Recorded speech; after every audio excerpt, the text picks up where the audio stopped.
TrueStory Vibes warmly welcomes all our beloved listeners. We're so glad to see you again in our familiar time slot. Today, TrueStory Vibes brings you a brand new story, one that we hope will touch your heart and stay with you. As you listen, feel free to leave a comment sharing the quote or moment that left the deepest impression on you. Wishing you a wonderful and meaningful listening experience. Brinley Hayes was 3 days shy of her 29th birthday when she realized how little freedom she truly had. She sat at her desk at Waypoint Analytics, a lean 24-person startup in downtown Asheville, North Carolina, squinting at columns of expense reports under fluorescent lighting. Despite her 8-month pregnancy and aching back, Brinley had volunteered for the late shift again, barely pausing to grab a turkey sandwich from the office cafe. She knew her boss, Tina, would expect the final quarterly report by midnight. It had always been this way. Brinley worked twice as hard as most people simply to stay afloat while baby on the way expenses loomed larger by the day. Her husband of 4 years, Tate Hayes, barely noticed her exhaustion. At 32, he worked remotely as a project manager for a mid-size healthcare firm, billing $125,000 a year. He stopped by her cubicle just long enough to say, "Remember, Mom and Dad expect us over for a seafood dinner this evening," then slipped out before she could reply. His tone was gentle, but Brinley knew expect meant must. No excuses allowed. As she merged accounting spreadsheets, she pictured her father-in-law, Roy Sinclair, and mother-in-law, Daphne Sinclair, waiting impatiently in their stately colonial home on Primrose Lane, eating up each minute Brinley delayed. Brinley struggled with guilt. Her parents, Marisol and Javier Hayes, lived in Spartanburg, South Carolina. They would have happily watched Wyatt, the baby, due any day now, if only she could ask. But Marisol had health issues of her own. Diabetes and early-stage arthritis made long drives difficult. Brinley had promised to handle this pregnancy herself. She needed to keep her independence. Keep proving that she could manage, that she was worthy of Tate's respect. Yet every email chime from Tate or a calendar reminder for Mom and Dad's dinner drew her deeper into a life she hadn't chosen. At exactly 6:45 p.m., Brinley closed her laptop, tucked her wallet into her crossbody purse, and slipped out of the office. The sun was setting, casting an orange glow on the Blue Ridge foothills. She glanced at her phone. 7:10 p.m., dinner at the Sinclairs.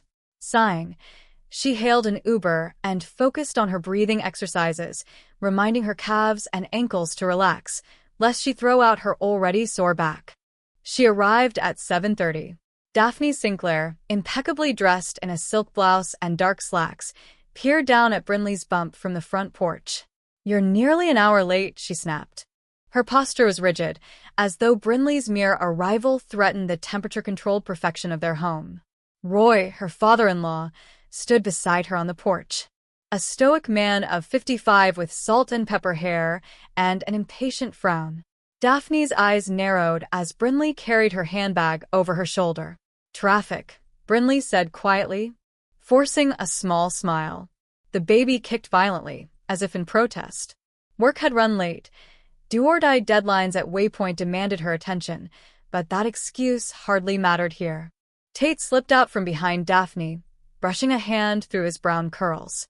He offered a polite, "Hey, Brinley," that felt more like a formality than a warm greeting. Then Daphne's voice cut through.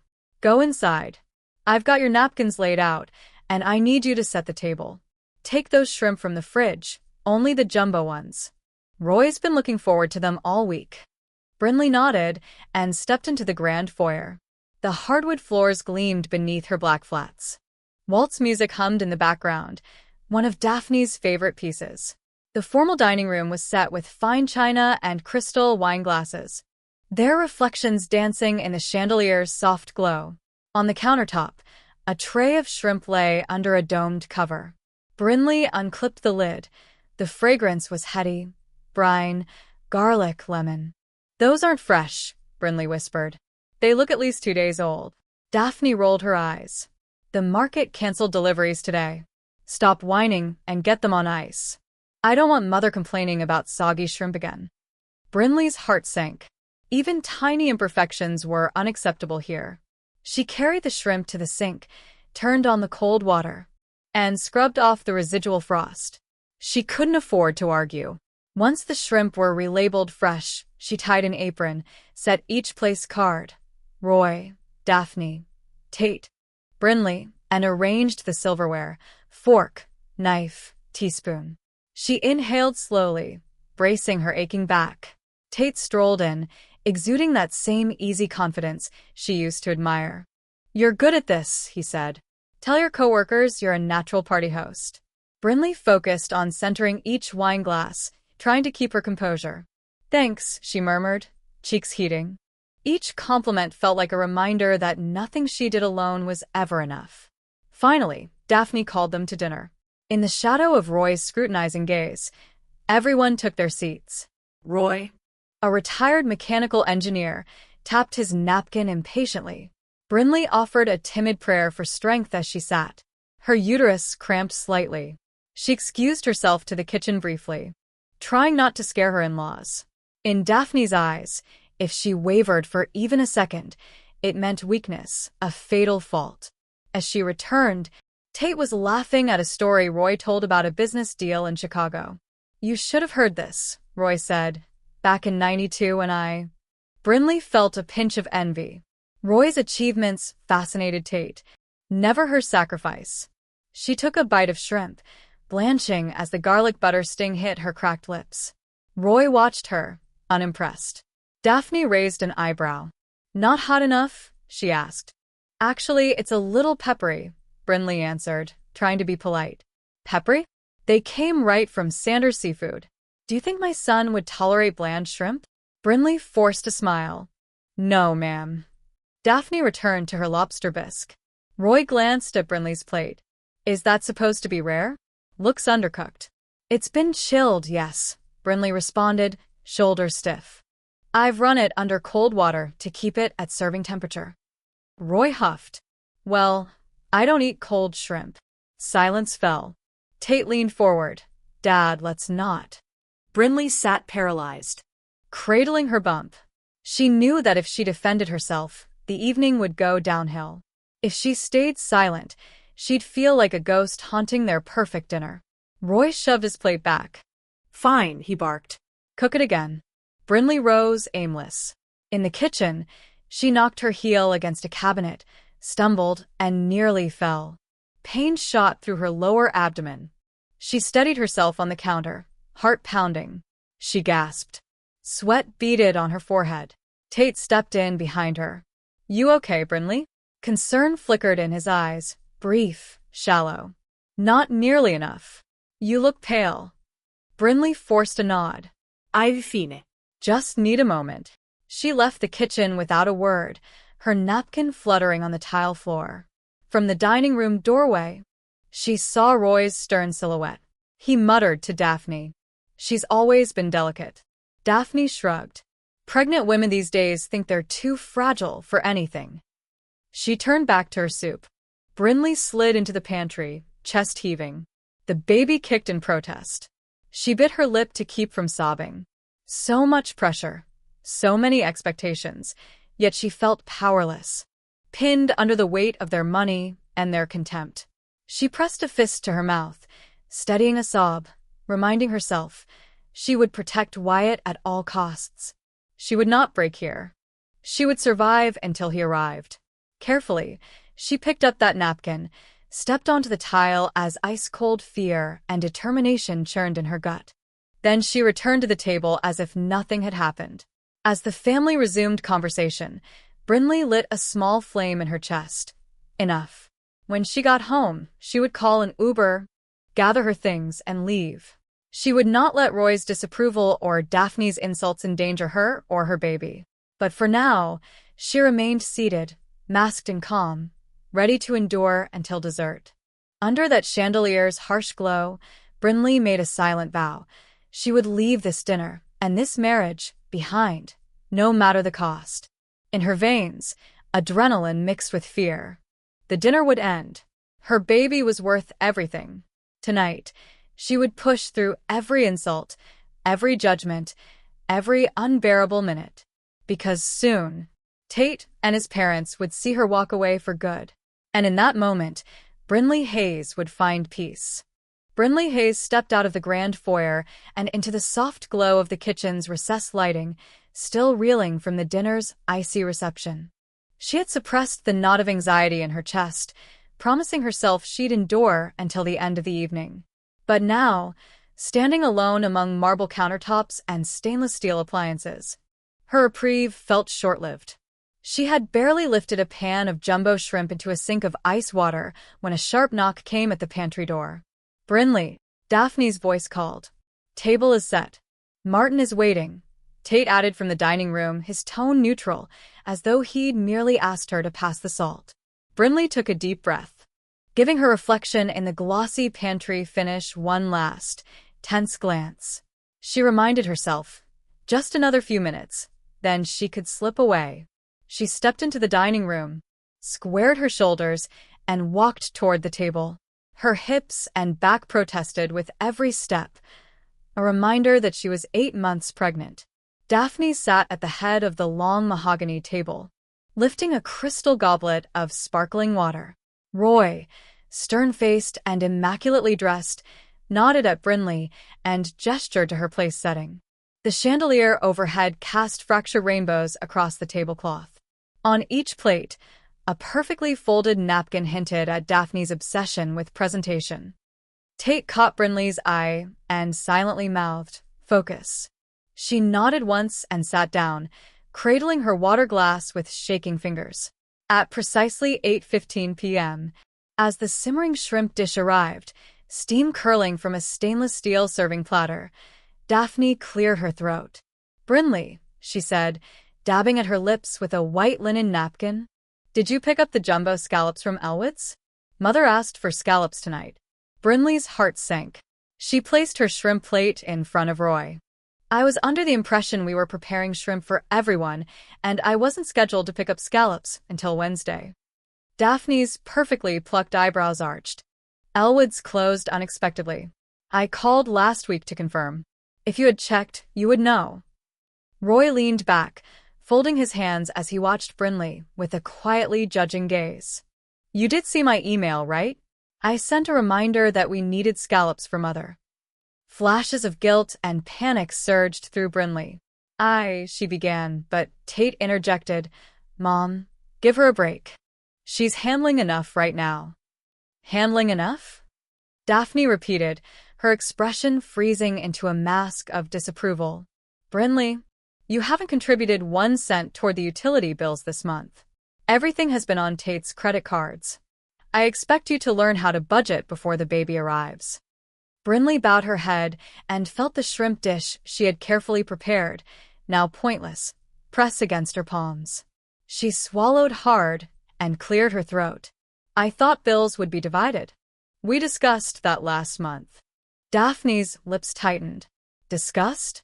You call passing the payment slip an actual plan? If you had prioritized one email from me, you would have known the scallops were non-negotiable and the entire gas bill was late." Brinley stifled a sigh. Everything in Daphne's world required spotless performance. The slightest oversight, 2-day-old shrimp, a late bill, missing scallops, became a personal insult. She forced a polite smile. "I'll return them tomorrow and pick up scallops myself." Daphne's eyes narrowed. "Don't disappoint me again." Then she turned to Roy, as though Brinley were no longer in the room. "I told your daughter-in-law she should pay her fair share. She can start next week." Roy nodded, punctuating the evening's tension with silence. Brinley squeezed her eyes shut for a moment. Logan, a warm liquor cabinet in the corner, called to her. A single glass of something strong, anything to blur the edges of this moment. She inhaled, reminding herself that she needed to stay sharp. Her career depended on her ability to keep one foot in the Sinclair household and the other in the professional world she was building.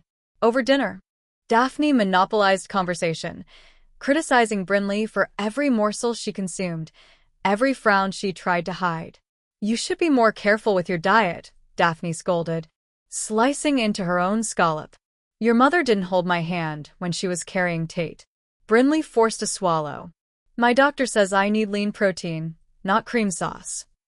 Well, If you spent more time taking care of your finances and not chattering about doctors, you'd know I negotiated for these scallops at a $20 discount, Daphne replied, eyes bright with vindication. Money doesn't grow on trees. Tate cleared his throat. Mom, can we get some green beans on the side? Brinley looks like she hasn't eaten a vegetable in weeks. Daphne scowled. fine.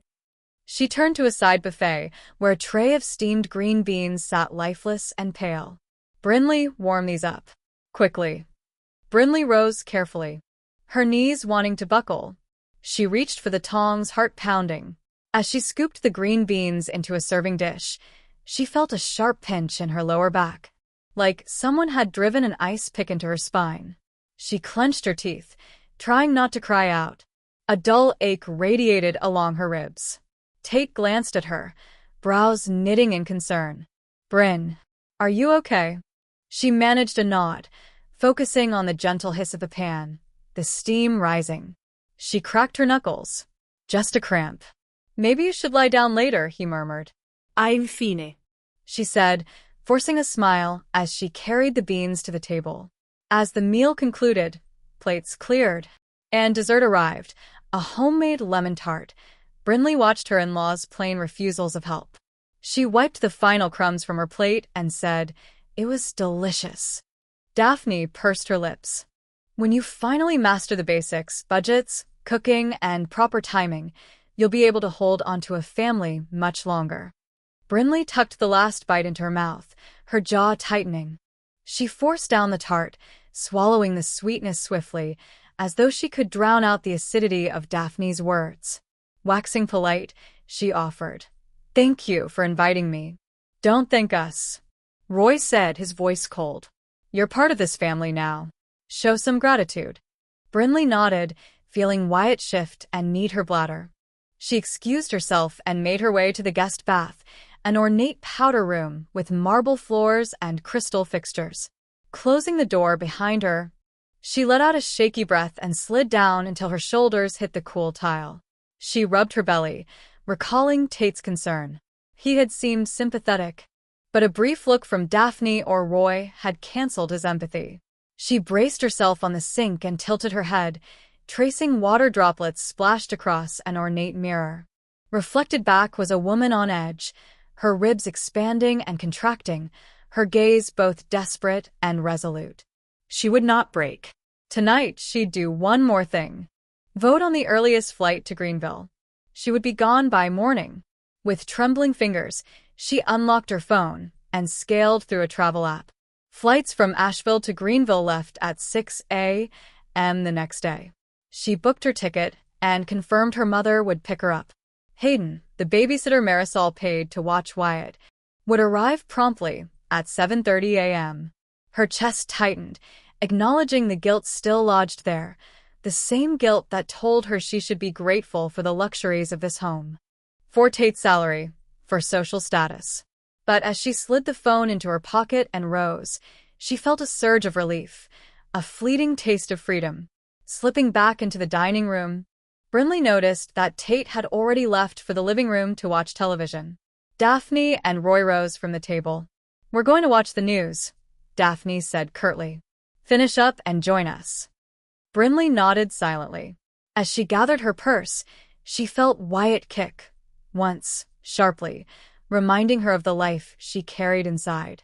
A brief wave of nausea washed over her. She laid a hand on her belly and walked past her in-laws, met Tate's eyes one final time. He gave her a half-smile, a gesture steeped in blind affection. She returned it with a calm nod, then stepped down the hallway. In the guest bathroom, she took a deep breath. That nod sealed her decision. Tomorrow at dawn, she would slip out from this shadowed house, collect Wyatt, and never look back. With one more glance at the family crest on the mirror, a swirling monogram of S for Sinclair, she whispered, I will protect you, Wyatt. The chime of her own phone startled her. 10:42 p.m., flight confirmation to Greenville. Brinley allowed herself a single, shaky smile. In that moment, She felt less like a captive and more like a mother determined to save her child and herself. Leaning back against the marble counter, she studied her reflection and repeated, "Tomorrow, our life truly begins." Outside, the warm hush of suburban Asheville night wrapped around the Sinclair estate. House lights went dark one by one. But as Brinley sat on the edge of the tub, heart steadying at last, the pressure from her in-laws faded, replaced by a singular, powerful resolve. She would reclaim her life and Wyatt's future, no matter what it cost. By the time she turned off the bathroom light, a new determination glowed in her eyes, brighter than any chandelier could offer. The hallway outside the grand dining room felt colder than the night air. Brinley Hayes stepped quietly past the double mahogany doors, a sting of nausea in her belly and a tremor running through her legs. She had just booked the 6 a.m. flight to Greenville and confided the plan to her phone's locked screen. Now. Standing on the marbled floor, she fought for composure before returning to dinner. Inside, the table was still set. Empty scallop shells, half-consumed salads, and the faint aroma of garlic butter lingering. Tate had retreated to the living room, where the muted glow of the television flickered across his lean silhouette on the sofa. Daphne sat, arms crossed and spine rigid, staring into space as though the very thought of an uneaten lemon tart infuriated her.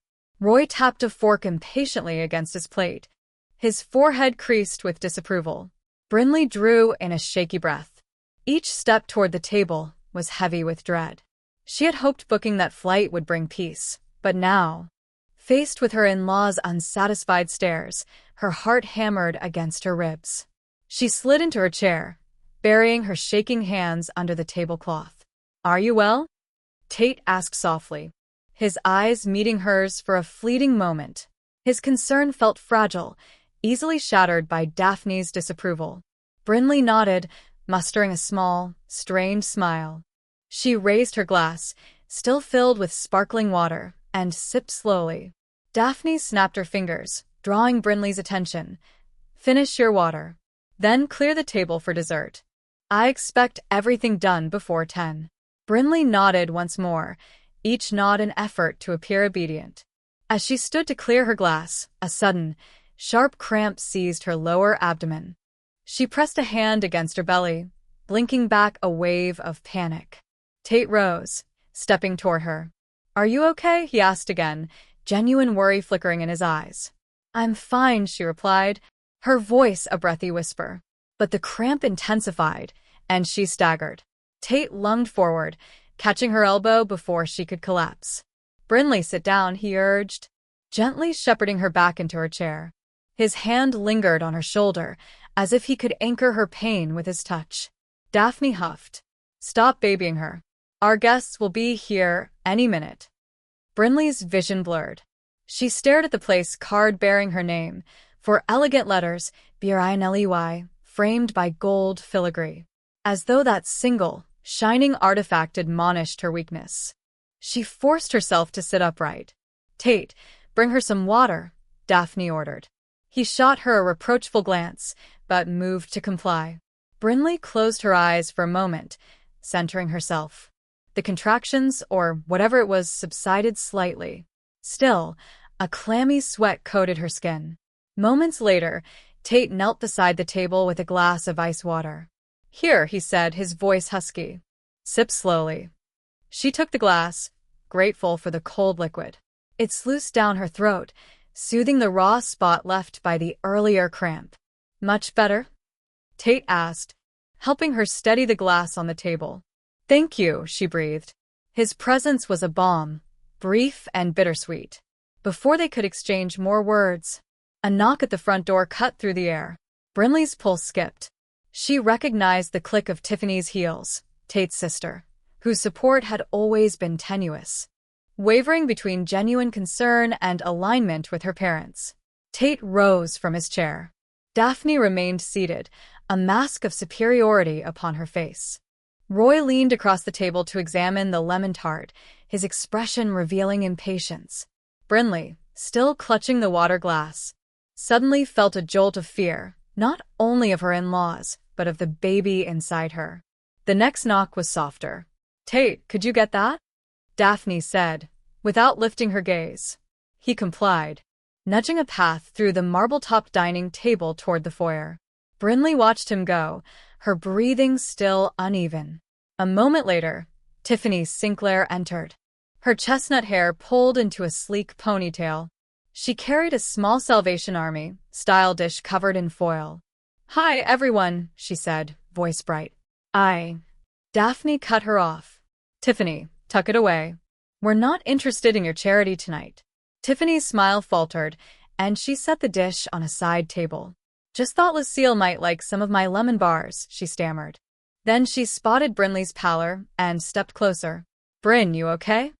Brinley forced a nod. "I just felt a bit lightheaded." Tiffany angled her head, scrutinizing Brinley's face as though looking for evidence of an injury.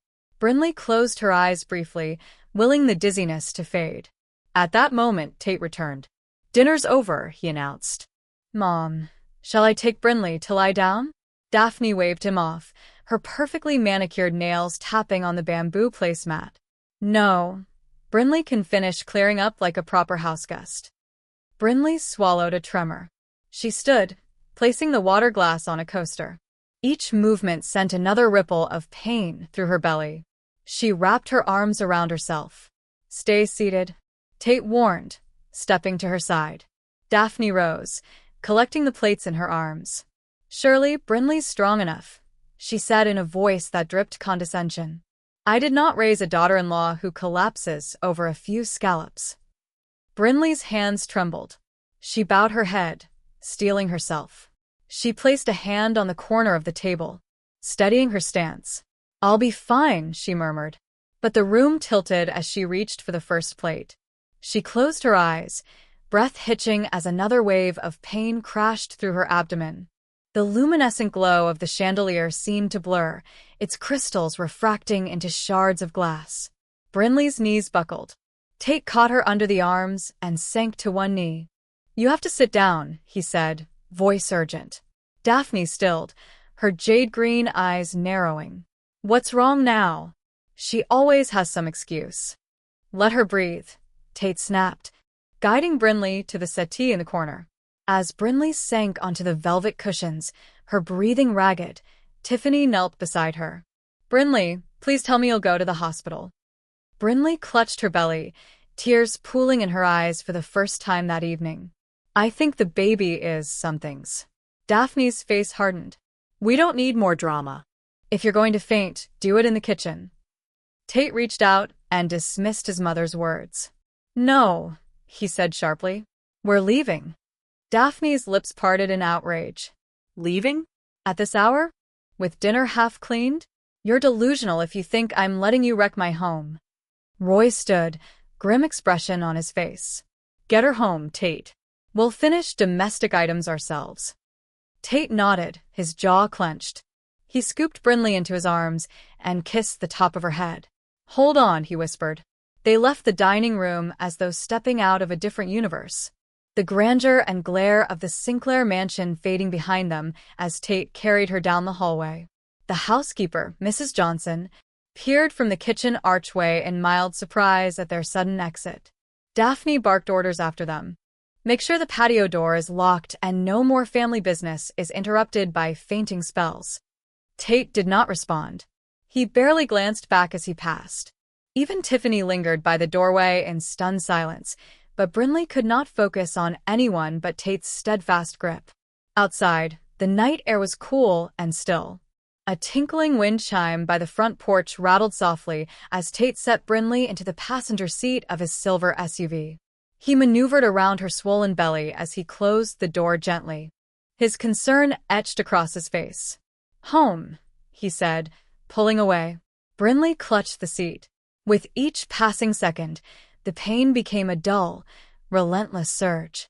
She swallowed hard, afraid it might worsen. "Tate," she whispered. He glanced at her. Daphne's words echoed in Brinley's mind. "I did not raise a daughter-in-law who collapses over a few scallops." She pressed a shaking hand to her abdomen. "The baby," she managed to whisper. "I think something's wrong." Tate's knuckles whitened on the steering wheel. He steered the SUV down the winding road, tires humming on asphalt. "I'm taking you to Asheville Regional," he said. "We'll get the baby checked right away." Brinley leaned back, gazing out at the darkened hills slipping by. Her body trembled, not only from pain but from the shock of how quickly everything had spiraled. Just hours ago, she had planned her escape. Now. She feared for her baby's life. Within minutes, Tate pulled into the emergency entrance of Asheville Regional Medical Center. Hospital lights glowed like a beacon against the night.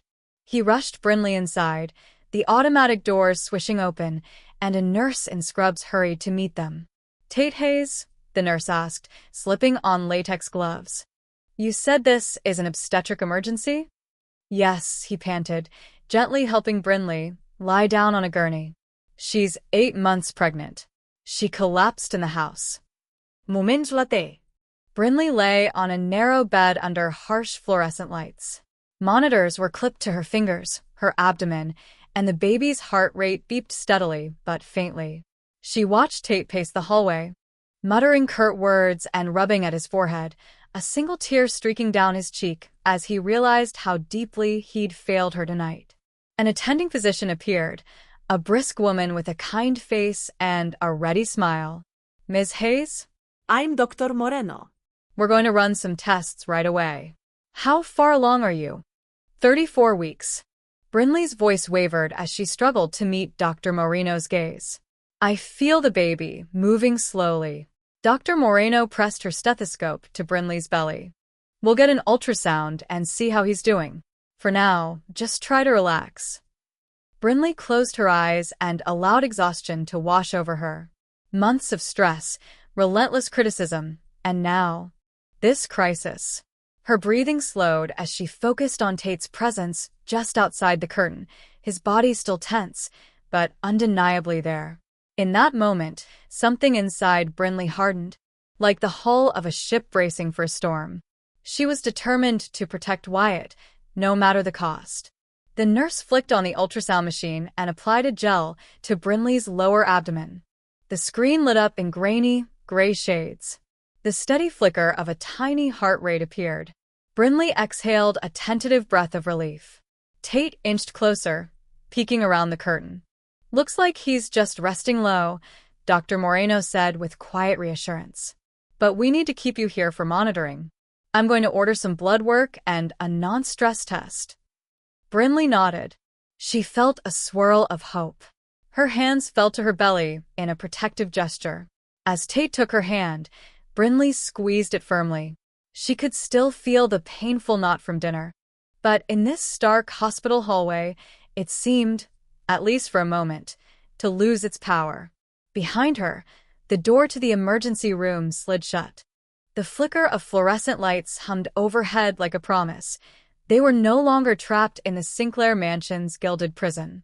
Now. Their fate was charted solely by her determination and Tate's resolve to make things right. Brinley closed her eyes, heart steadying. For Wyatt's sake, and for herself, she would find a way through this storm.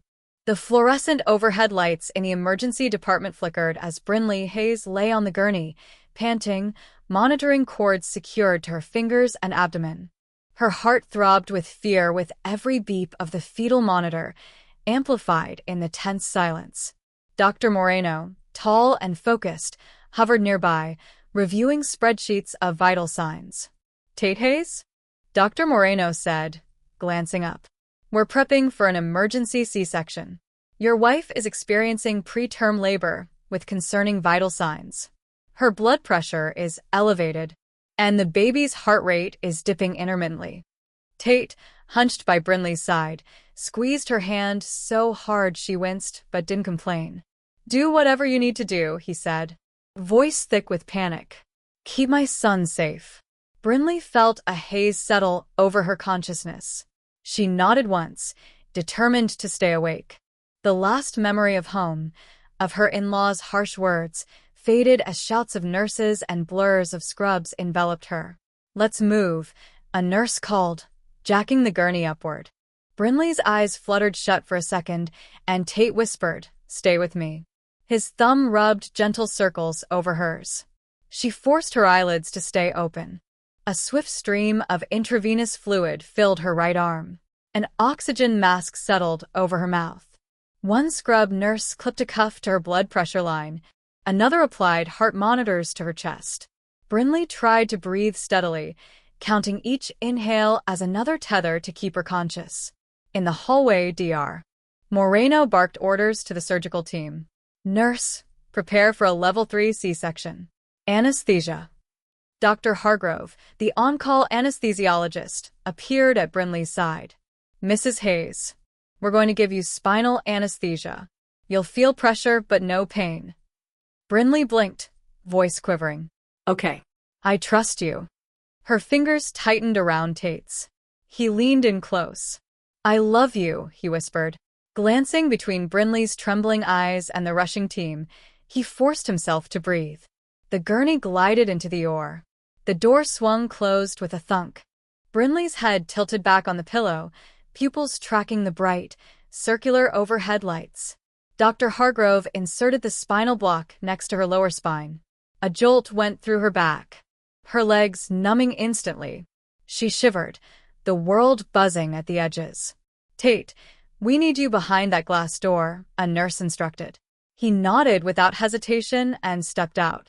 Brinley couldn't see him, but she felt his presence beyond the thick glass partition. Dr. Moreno and the surgical team swarmed around her. Blue scrubs, masks, gloves, fastening her legs, positioning her for the incision. Brinley's chest rose and fell in shallow breaths. Sweat beaded on her forehead. It's going to go quickly, Dr. Moreno said, as she pressed a stethoscope to Brinley's chest. Hang in there for Wyatt. Brinley's heart fluttered. I'm here, she whispered, eyes locked on the bright lamp above. The surgeon's scalpel pressed against her abdomen. A deep breath. A sharp, cold pressure. Brinley gritted her teeth as the incision was made. Beneath the sheet, her consciousness pulsed with the rhythmic hum of machines. The pressure increased. She felt her body pulled apart, as though the universe strained against a monumental shift. She closed her eyes and imagined Wyatt's tiny pulse, trusting Dr. Moreno's words that he was out there, fighting. Tate, Dr. Moreno's voice crackled through the intercom. We're about to deliver. Tate, pacing behind the glass, slid his palm over the glass. He watched, muted. Brinley heard a slosh of fluid, then a startling cry that cut through the haze, a wail so small yet so mighty that her breath caught in her throat. He's here, the pediatric resident exclaimed.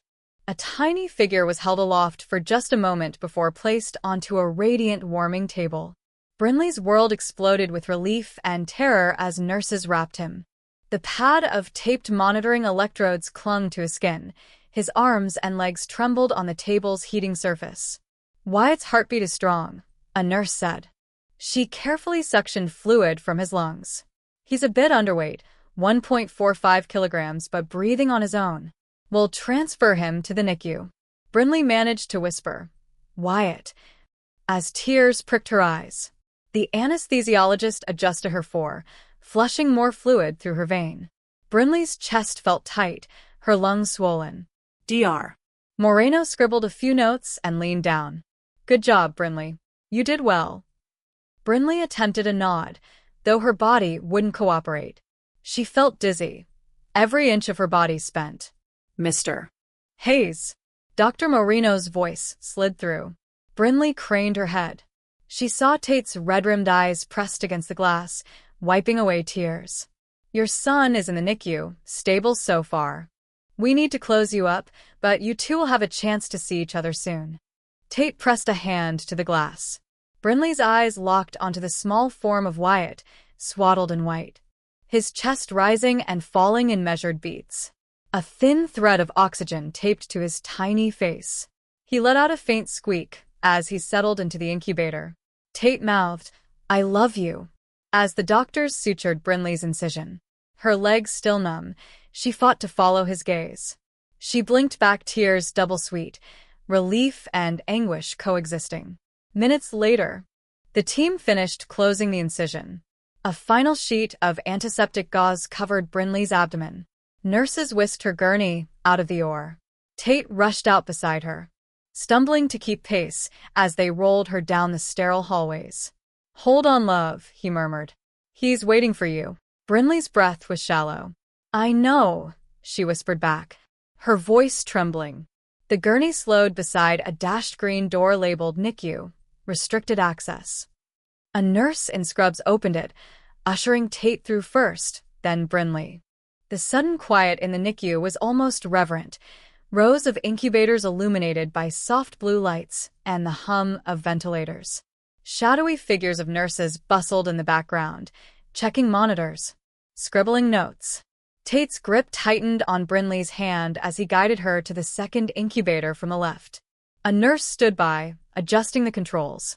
Brinley leaned over, fingertips hovering just above the plastic edge, though the form inside felt like the most solid thing in the world. Wyatt lay, his skin fragile and translucent, veins visible beneath his tiny abdomen. His hands curled into fists, wisps of dark hair brushed his forehead. A single strip of yellow beeping light, his heart rate. Brinley exhaled, tears streaming down her cheeks. "He's perfect," she whispered, voice cracking. The incubator's warmth felt like a promise. She leaned closer, her reflection a ghost in the glass, her face pale, bruised by panic and relief. Tate knelt beside her, brushing his thumb across Wyatt's tiny fist. "He's strong, just like his mom." A nurse stepped forward. "We've given him a dose of surfactant to help his lungs. He's stable, but we'll need to monitor him closely for the next 48 hours. Brinley nodded, tears falling onto her gown. "Thank you." She managed, heart pounding. She brushed a stray curl from Wyatt's damp forehead. He let out a small whimper and settled, nuzzling his face against the cushioned mattress. Tate rose from his kneeling position and placed a hand on Brinley's shoulder. "You saved him," he whispered. "You're amazing." Brinley fought to keep breathing. Her legs felt like jelly beneath her. The anesthetic block still numbed her lower half. She closed her eyes, took a forced breath, then whispered, "I love you, Tate." Tate's head lowered to her shoulder. "I love you too. Let's get you back to recovery." As they backed away, a nurse touched Wyatt's incubator gently. "Mom and Dad will be seeing you every hour," she said. "We'll let you know if anything changes." Brinley nodded. The nurse lifted a transparent dome over the incubator, adjusting the tubing and 4 lines. The beeping heart monitor settled into a steady rhythm. Brinley watched as Wyatt's tiny chest rose and fell. Tate helped Brinley through the NICU doors, securing her on a gurney once again. As they rolled back toward recovery, Brinley's mind whirled. She had lost so much over the past weeks: self-respect, financial security, sense of safety. But in this steamy blur of monitors and 4 bags, something began to glow: Wyatt's survival. In the recovery room, Brinley lay on the narrow hospital bed. Tate pulled a thin hospital blanket around her shoulders. It felt scratchy against her skin but provided unexpected comfort. Brinley closed her eyes and let exhaustion overtake her. Just before drifting off, she thought, "This is the start of everything new." She whispered, "I'm here, Wyatt," and allowed sleep to take her, trusting the gentle hum of machines and Tate's steady presence by her side. Brinley drifted in and out of consciousness, the haze of anesthesia slowly lifting. She felt the slow, steady beeping of monitors and the gentle squeeze of Tate's hand resting against hers. Her throat felt dry and parched, as if she'd swallowed desert sand. "Hey, you're waking up," Tate murmured, brushing a loose strand of hair from her forehead. He wore a wrinkled scrub top over his street clothes, evidence that he'd been here nearly the entire night. Brinley's eyes fluttered open. The bright glare of fluorescent bulbs overhead made her wince. She saw a white ceiling, stamped with a faint grid of tiles, and the sterile walls of a postpartum recovery room. A blanket tucked around her upper arms provided scant warmth. "Tate," she croaked, voice scratchy. He leaned closer, relief and exhaustion mingling in his expression. "You're okay," he whispered. "Wyatt's in the NICU. He's stable." He looked as though he might cry. "You did great." Brinley's chest tightened at the mention of Wyatt. She squeezed Tate's hand, blinking back tears. Where am I? You're in recovery, Tate explained gently. C-section went well.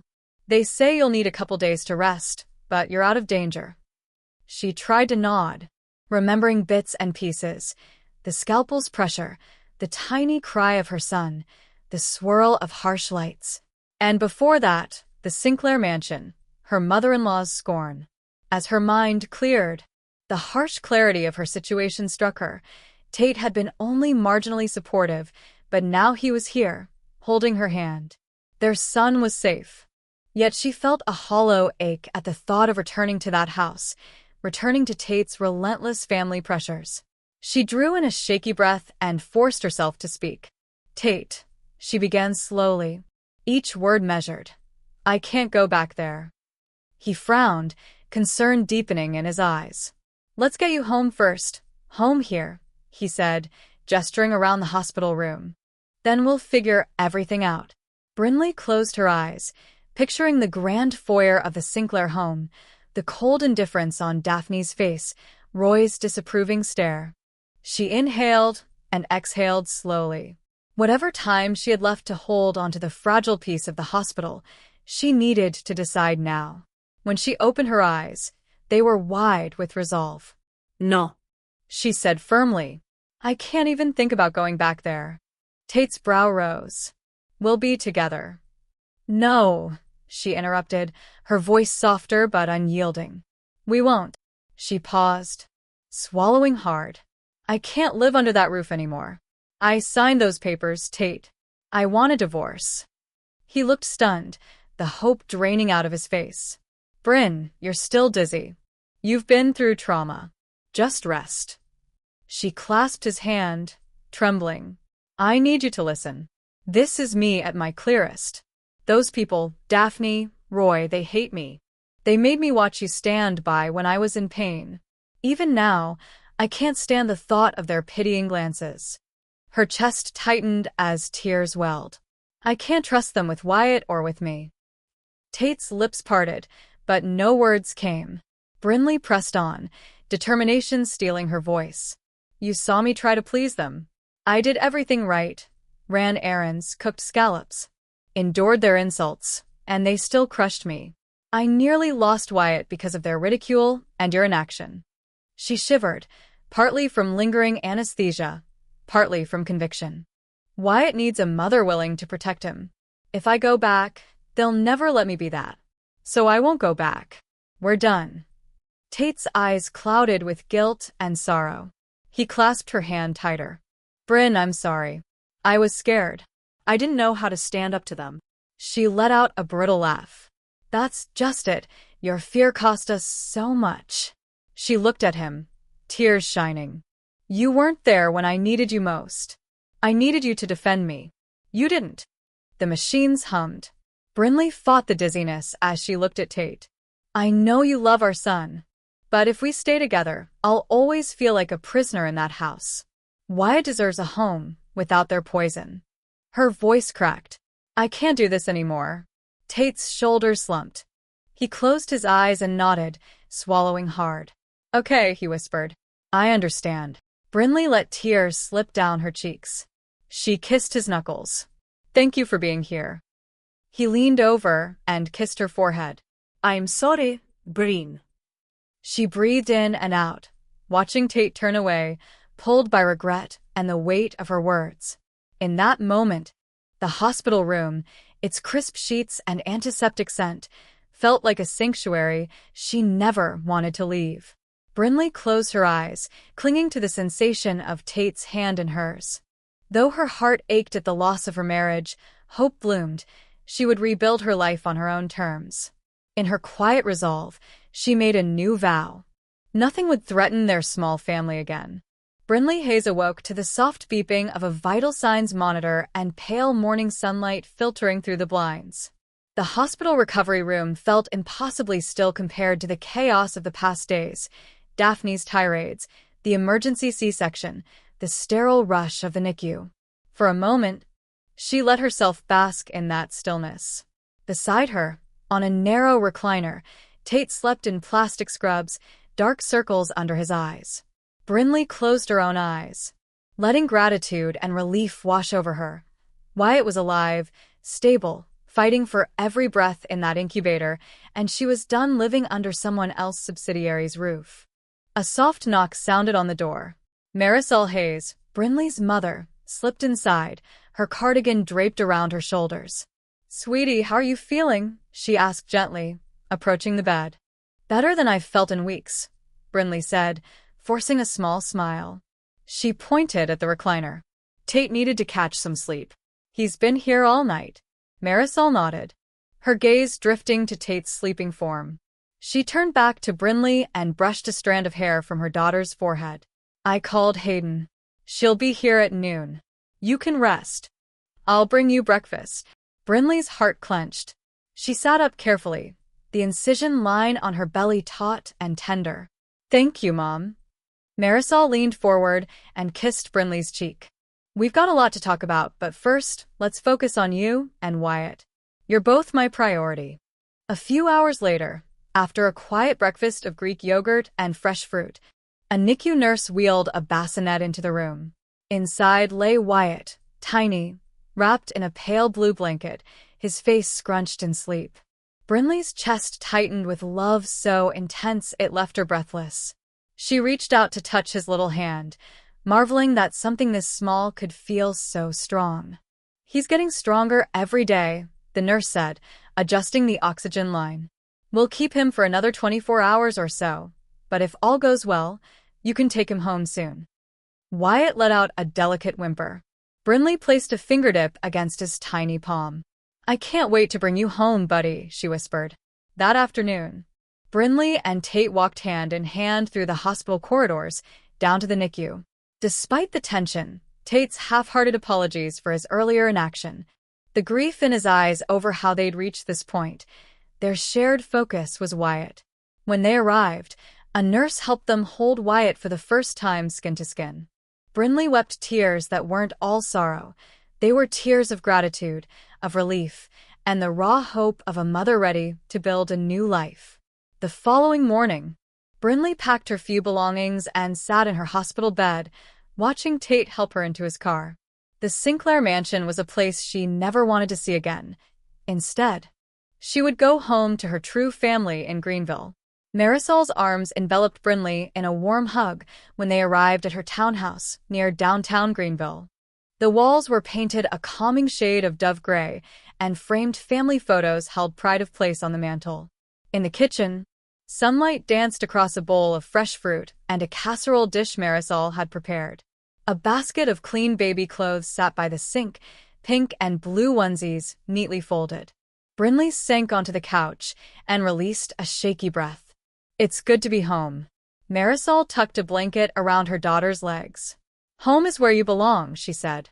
"Take your time getting back on your feet. Hayden will come tomorrow to help."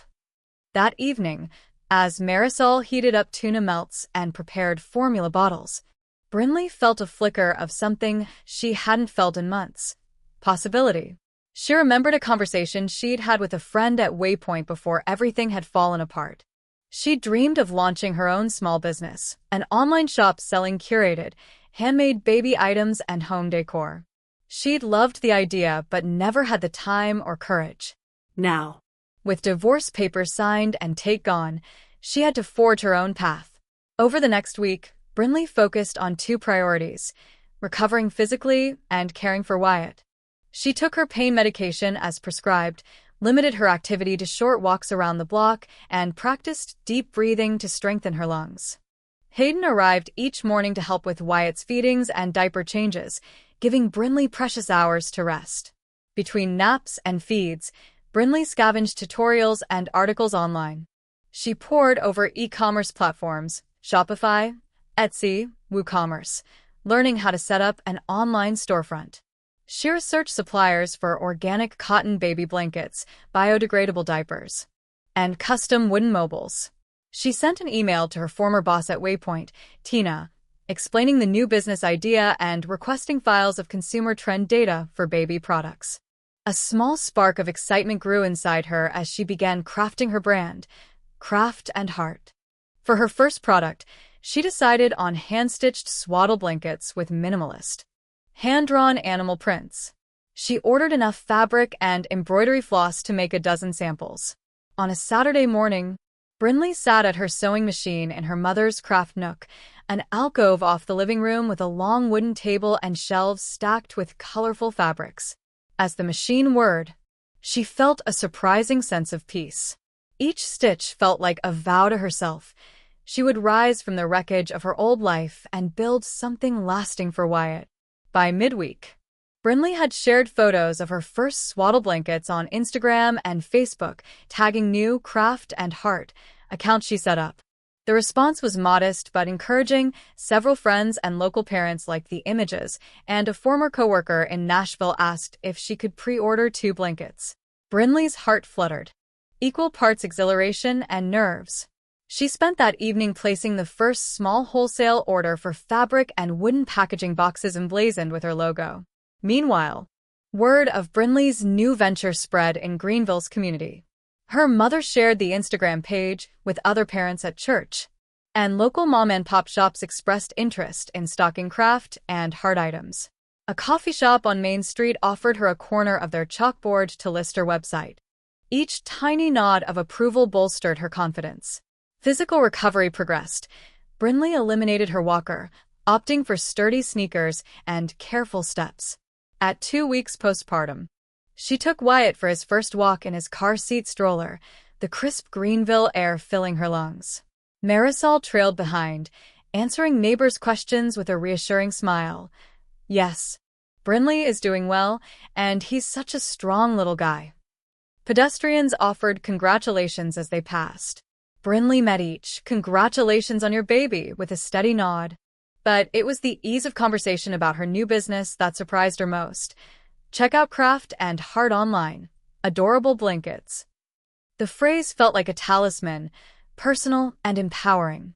One Saturday, she set up a small table at Haywood Farmers Market, displaying her swaddle blankets in tidy stacks. The board behind her read Craft and Heart, hand-stitched baby goods. A banner proclaimed her website and Instagram handle. Families wandered by, glancing at the handmade items. One father picked up a blanket and ran his fingers over the soft cotton. A mother asked, "Where did you make these?" Brinley's voice held firm. "Right here in Greenville. I designed them myself." When the first sale rang up, a local pediatrician buying 3 blankets as a baby shower gift, Brinley felt a surge of triumph. The clang of the old cash register and the weight of the folded blankets in her hands felt like proof that she was forging a new identity, not as Tate's wife or the Sinclair family's punching bag, but as Brinley Hayes, entrepreneur and mother. That evening, Brinley reflected on how much had changed: the hospital scare that nearly took Wyatt, the divorce papers in her drawer, the nurturing safety of her mother's home, and the fledgling business that grew with each stitch. As she tucked Wyatt into the bassinet, his cheeks round, eyelids fluttering, she whispered, "We're going to be okay, little one."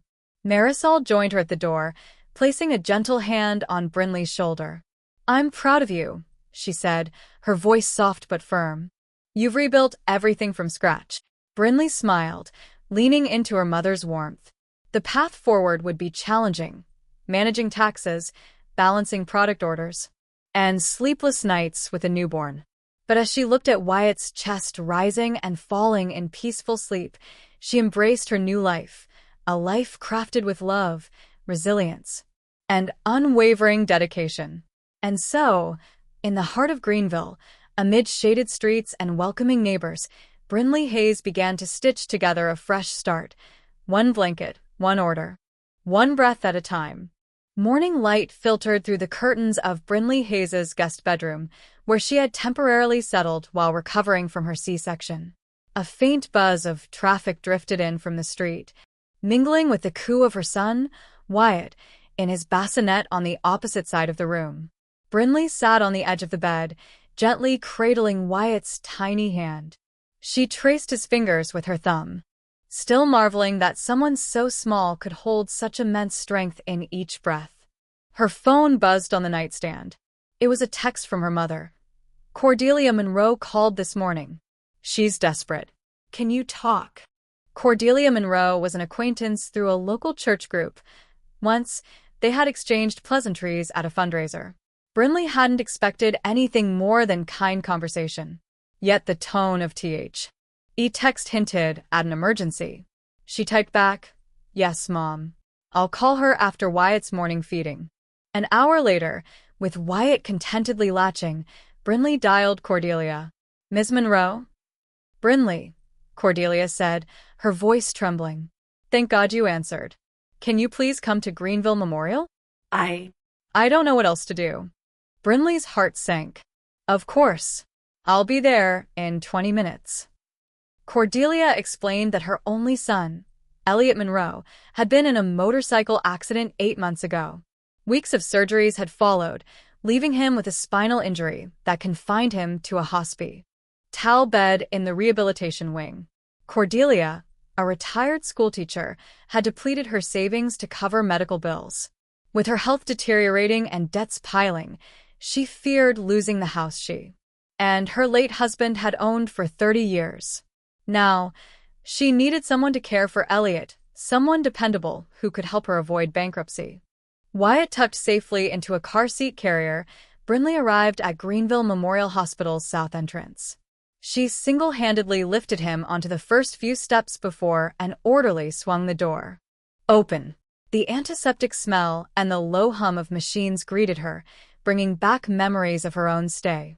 She carried Wyatt to an empty bench in the lobby, warmed her hands on her coffee, and surveyed the new building's polished floors.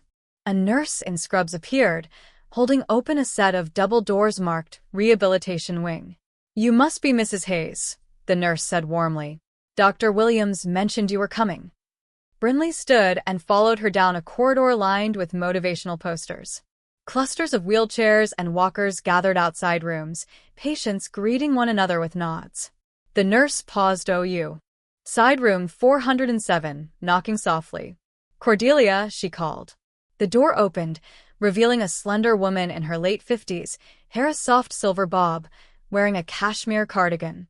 Her eyes were red-rimmed from stress. "Brinley," Cordelia said, relief flooding her face. She stepped forward and embraced Brinley, then motioned to a hospital bed beneath the window, where a young man lay motionless beneath a pale blue blanket. "Thank you for coming." Brinley gently placed Wyatt in Cordelia's arms. "Don't thank me," she said quietly. "What's going on? How is Elliot?" Cordelia's gaze flicked to the bed. He's stable, but he's really depressed. That accident. He hasn't moved his legs since. His prognosis is uncertain. I've maxed out every credit card, emptied our savings, and sold everything we owned. Now the bank is threatening foreclosure." A nurse entered with a chart. "Mrs. Monroe, therapy begins in 10 minutes. I'll give you 2 minutes to explain." She shifted Wyatt into her free arm. Cordelia nodded.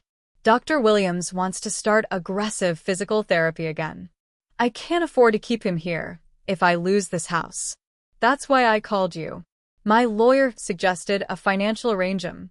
And I need someone to care for Elliot at home, feedings, transfers, medication, and in exchange, I'll absolve all debt for his hospital bills, plus pay a modest monthly stipend, enough for groceries, and utilities." Brinley's chest tightened. The idea of caring for another bedridden adult while raising Wyatt, still so fragile, seemed daunting. Yet she saw desperation in Cordelia's eyes. Brinley swallowed. "Let me think about it. How long would this commitment be?" Cordelia wiped a tear. "At least 3 months, maybe 6. If Elliot shows progress, therapy will be outpatient. But until then, he'll need full-time care." Brinley nodded slowly. "I'll give you an answer by tomorrow." Cordelia squeezed her hand. "Thank you." They watched as the nurse called Elliot for his first therapy session of the day and wheeled him out. Alone in the room, Brinley held Wyatt close. She felt the weight of Cordelia's plight, the threat of homelessness, the unimaginable emotional toll on a grieving mother, and the specter of uncertain medical costs. The sting of her own divorce still loomed, yet she felt compassion, stretching her Imits of empathy. That evening, back at Marisol's townhouse, Brinley paced the dining room while her mother fed Wyatt rice cereal. Marisol looked up from the high chair tray. "You look worried." Brinley rubbed her forehead. "Mom, it's complicated. Cordelia Monroe is desperate.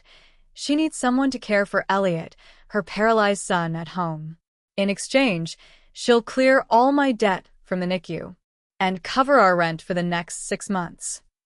Marisol paused, spoon halfway to Wyatt's mouth. "That's a big responsibility, Bryn." "I know," Brinley whispered. "I have Wyatt to care for, and I'm still recovering. But if I don't help, she'll lose her house. Elliot has no one else." Marisol softened. "You have a good heart, but you also need space to heal and focus on craft and heart. How long would you need to do this?" "She said 3 to 6 months, depending on his progress," Brinley replied.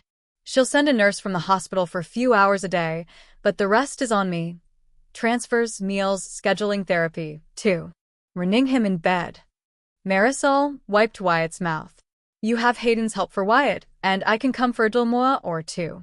If you think you can manage physically, and it doesn't jeopardize your recovery or bonding with Wyatt, it's worth considering." Brinley inhaled slowly. Her tiny online shop was just starting to gain traction. Her mother's support meant the world, but she felt a surge of solidarity with Cordelia. She nodded. "I'll do it. I'll oven with Cordelia and Elliot tomorrow. I can't let them lose their home." The next morning, Marisol drove Brinley and Wyatt to Cordelia's modest gray-painted house in the Taylor's Mill neighborhood, a 20-minute drive north of Greenville Center. As they pulled into the driveway, Brinley noticed the overgrown lawn, sign of Cordelia's distraction, and a "for sale" sign half buried under a cluster of weeds. Cordelia greeted them at the door, looking haggard but relieved. "Thank you," she whispered, taking Wyatt in her arms so Brinley could step inside. The living room was furnished simply: a worn couch, a coffee table stacked with medical bills, and a small television in the corner. Down the hallway, the rehab bed was set up in what had once been T.H. E. master bedroom, draped with hospital blankets. Brinley spot-checked every surface: antiseptic wipes on the end table, a wheelchair parked near the bathroom door, a bulletin board with Elliot's AP schedule pinned in neat columns. "Mom's nurse arrives at noon," Cordelia said, wringing her hands. "She'll handle some of his showers, but I'm barely managing finances. He's miles beyond what I can do alone." Brinley found a space on the couch. Lifting Wyatt into her lap, she cradled him. "Tell me what I need to know." Cordelia began reciting Elliot's routine: medications 6 times a day, feeding tube schedule, how to use the Hoyer lift for transfers, and specifics for physical therapy exercises, passive range motion techniques to keep his joints flexible. She handed Brinley a sheaf of printed instructions from Dr. Williams. "I'll help with everything," Brinley promised. "I'll be here for him." Cordelia's shoulders slumped in gratitude. "Thank you."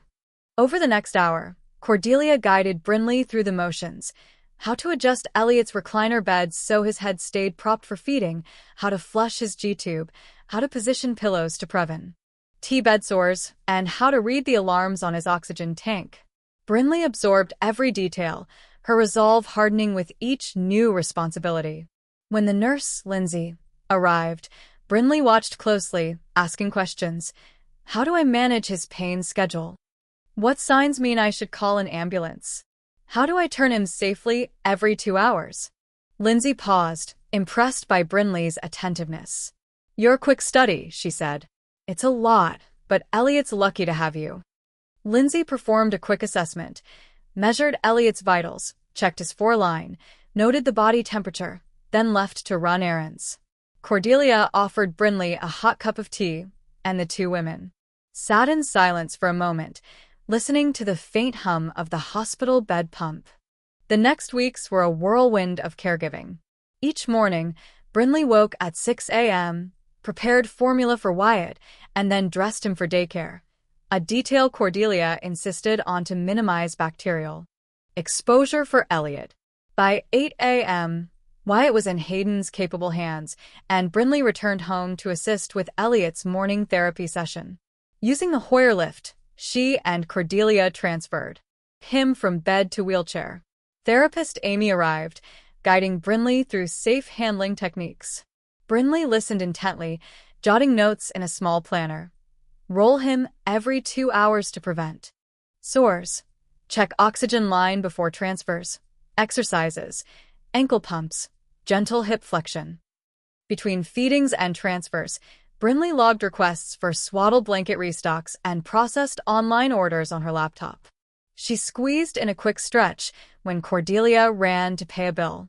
On weekends, Marisol visited to help with Wyatt and fold laundry, offering warm casseroles to sustain them. One rainy Thursday afternoon, after changing Elliot's bedding and feeding him a nutritionally calibrated blend via his G-tube, Brinley sat in the recliner by his side, Wyatt asleep in a baby swing. Cordelia sat opposite, folding laundry. The soft pitter-patter of rain blended with the distant drone of 385 interstates. "What do you think of craft and heart?" Cordelia asked, folding a pair of baby socks with precision. "I saw your Instagram posts. The blankets are beautiful." Brinley leaned back, exhaustion etched on her face. "I shipped 3 orders this morning, 2 to Nashville, 1 to Charleston. It's growing, slowly but steadily." She smiled. "It feels good to have some ething for me." Cordelia nodded, her silver hair reflecting the gray clouds. "You deserve it. You deserve to build something lasting." Brinley looked down at gently sleeping Wyatt. "Helping you helps me realize I can carve my own path, my business, my family, without trying to fit into someone else's mold." Cordelia finished folding clothes and stood. "Thank you, Bryn. Caring for Elliot has been one of the hardest things I've done. But since you arrived, he smiled more, his vitals are more stable, and he even tried to wiggle his toes the other day." She blinked rapidly. "I'm not sure I could have done this without you." Brinley's throat tightened. "We're a team," she said, folding her hands over Wyatt's blanket. "You helped me when I was broken, and now I'm helping you." Outside, the rain softened to a gentle drizzle. In the small living room, 2 women, a tiny infant, and a bedridden young man formed a newly forged unit of resilience. Though each faced uncertainty, Cordelia's looming debt, Elliot's unclear prognosis, Brinley's fledgling business, they shared one another's strengths. That evening, as the hospital bed descended for bedtime, Brinley tucked Wyatt into his bassinet in Cordelia's spare bedroom. She paused at the doorway, listening to the steady rise and fall of Wyatt's breaths. The rain tapped against the window. In the adjacent room, Cordelia closed the blinds and checked Elliot's foreline. He lay quietly, eyes closed, seeming almost serene in the dim light. Brinley pressed her palm to the doorframe. "Good night. GHT, everyone," she whispered.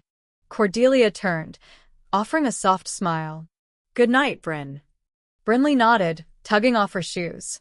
As she crossed the threshold back to her own small corner of the house, her makeshift bedroom in Cordelia's old office, she felt a sense of purpose. A new life in Greenville was unfolding, one where she built a business she loved, provided for her son, and extended compassion to another family in crisis. With a lingering look at Cordelia's home, fortified by compassion, shared burdens, and unwavering hope, Brinley turned off the light. She lay in the hush of darkness, holding Wyatt, planning tomorrow's orders, and bracing herself for the challenge that each dawn would bring. Weeks slipped by in a rhythm that felt both frantic and strangely comforting to Brinley Hayes. Each morning began around 6 a.m., when the soft chirp of her phone alarm roused her from restless sleep. She would ease out of bed, still tender from her C-section, and pad quietly down the hall of Cordelia Monroe's home. In the nursery alcove, she'd scoop sleeping Wyatt from his bassinet and carry him to the kitchen, where Hayden, the daytime babysitter, prepared bottles and breakfast.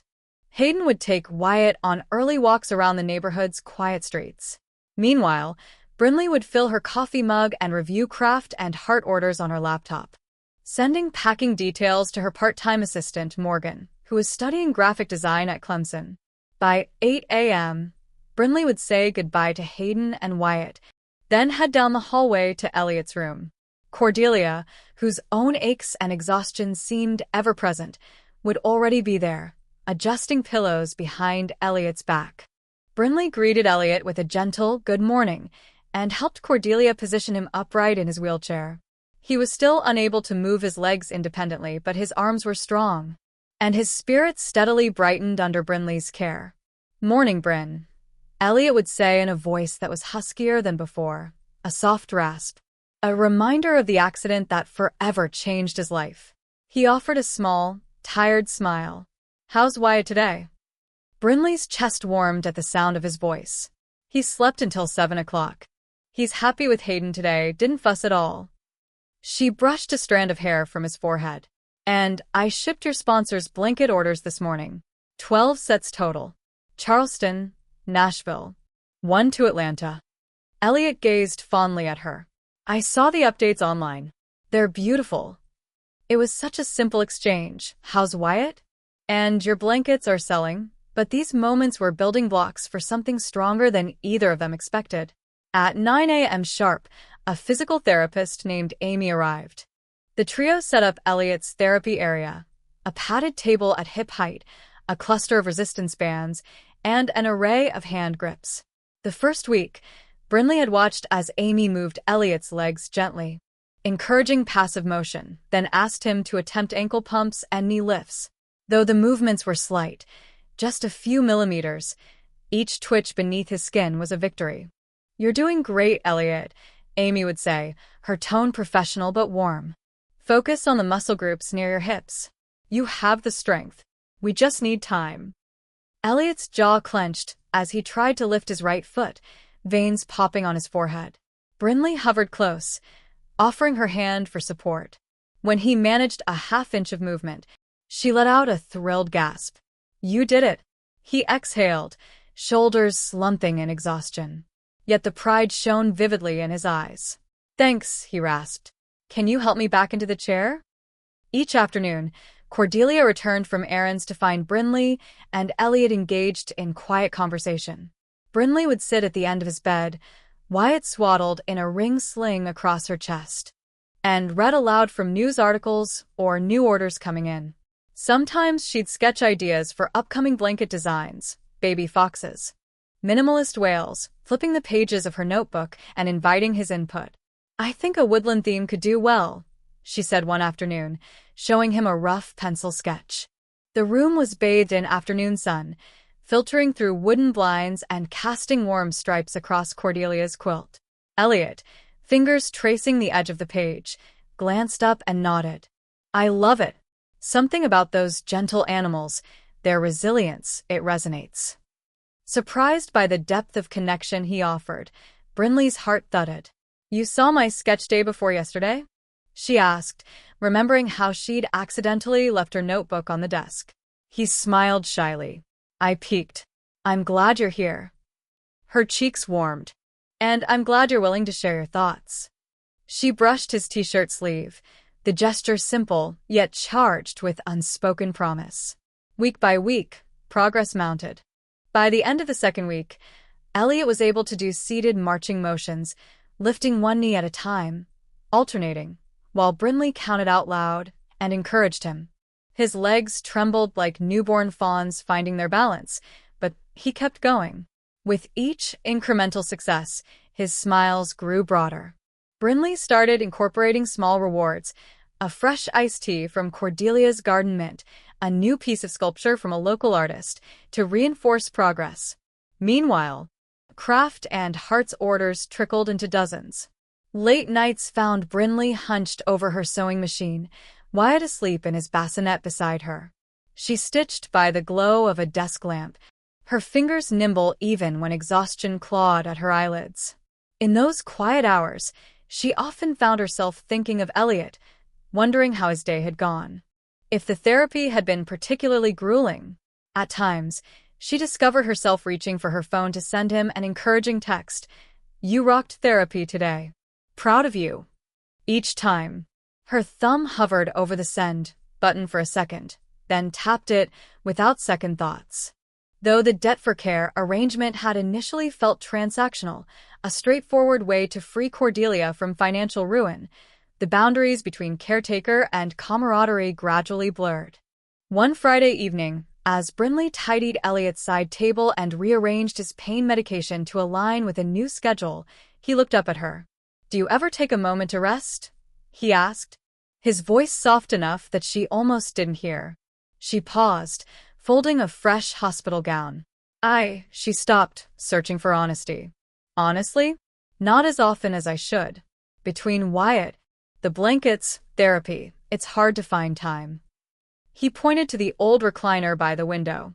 "That chair looks incredibly cozy." He tried to lift a pillow, but the nap had made his arm weak. "I can't reach it." Brinley stood and gently placed the pillow behind his back. As she did, their eyes met.